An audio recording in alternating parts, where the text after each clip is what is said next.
Good morning, gardening friends. It's Sunday, November 27th. It's going to be a beautiful sunny day. It's about 7:30, 8 o'clock in the morning. And I thought I would take you on a tour of the front yard. We haven't been out front recently, so I figured it was due. Here's where I planted my paper whites from last year. No flower buds, but they may bloom. And these were the paper whites, the first batch that I had in my front porch. I went ahead and planted them there. Normally I keep them in a clump, but that fern was already there, so I split them up. I'll be planting another batch today. The Nandinas, let me step back and get a good picture. I don't know if you can see them or not, but the Nandinas are in fruit.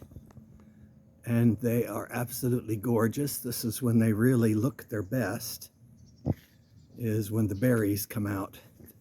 And you can see the difference between being in full sun and shade.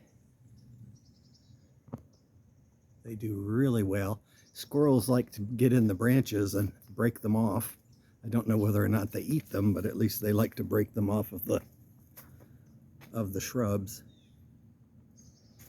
As you can see here, I still have my pelargonium blooming, even though we had a frost. It's been a while since we took a close look at a cycad. These are the female ones from the front yard. And they have not ever gotten any new green leaves this year. But you can see they put all of their energy into making fruit. And you can see at the base of that inflorescence, the seeds, they're quite big. Let's see if I can dig one out. I just happen to have my trusty digging tool with me. You do have to be careful of cycads because they have spikes that have a nasty chemical on them that is like a bee sting. Okay, I broke one off, and there it is.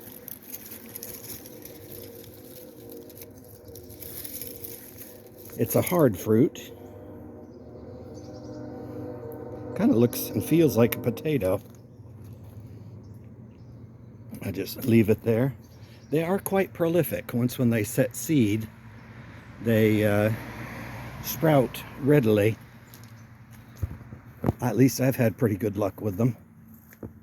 And I guess if I could focus in at the base, you can see some little ones from last year growing in amongst the wandering dude, which, by the way, was not struck by the frost. Of course, it was protected by being close to the house. This is another female cycad, and again, it got no green leaves, new leaves at all this year. I've had a lot of little bits of cycad. If you leave cycads without pruning, they will become a mound. And the little seeds from last year you can see on the ground there. I took them, they sprout readily. This cycad was a sprout probably about 7 or 8 years ago. And I transplanted it twice and finally wound up sticking it here. So it's doing well. While we're here, I wanted to go ahead and show you the blooms on my cassia. Cassias always bloom this time of the year. Those of you that have been following me for a while know I got that cassia this year, back in February, and it was about a quarter of that size. The problem with cassias are they are deciduous. When a hard frost hits, they will lose their leaves and flowers. So there may be some years that they don't bloom, but they're spectacular when they do. Their growth habit is a little floppy. What I like to do is I like to trim them back early in the spring and allow them to bush out. Here everything's really wet. We got about 3 inches of rain in the last couple of days. which is good because we did need it. You can see the flax lilies have done really well. Birds have been eating bird from the bird's feeder incessantly. You can hear them in the background. It's early enough, there's not a lot of traffic. The camellias are coming. You can see this is just loaded with bud.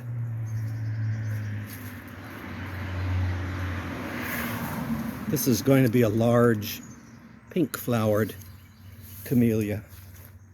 A hard frost will kill the buds, but that doesn't happen all the time. This camellia is high fragrance. It's a pink. It's got some flowers. I trimmed it at the top, and so I lost some of the flowers this year. This is the unnamed variety. It'll bloom white, so there's a lot of promise in my camellias. Lots of buds.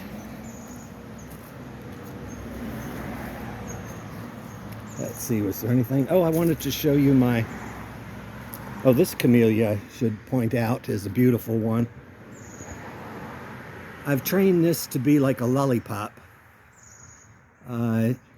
Sometimes it blooms, I'd say probably 2 years out of 5 it'll bloom. The problem is it blooms really, really late, and it exposes the buds to freezes.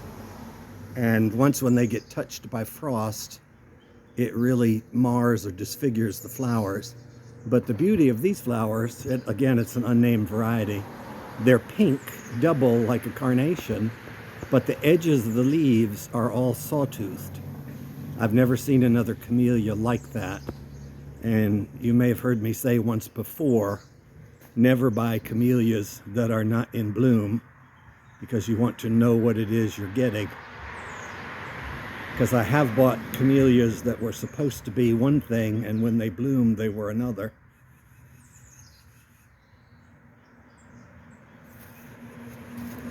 This garden is looking really nice right now. I did do some patching of my lawn.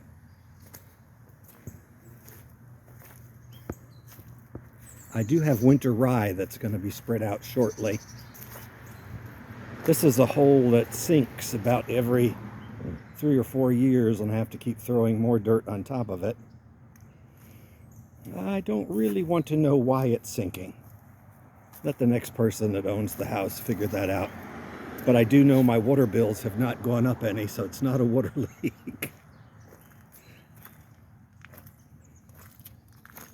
I did want to show you the front here.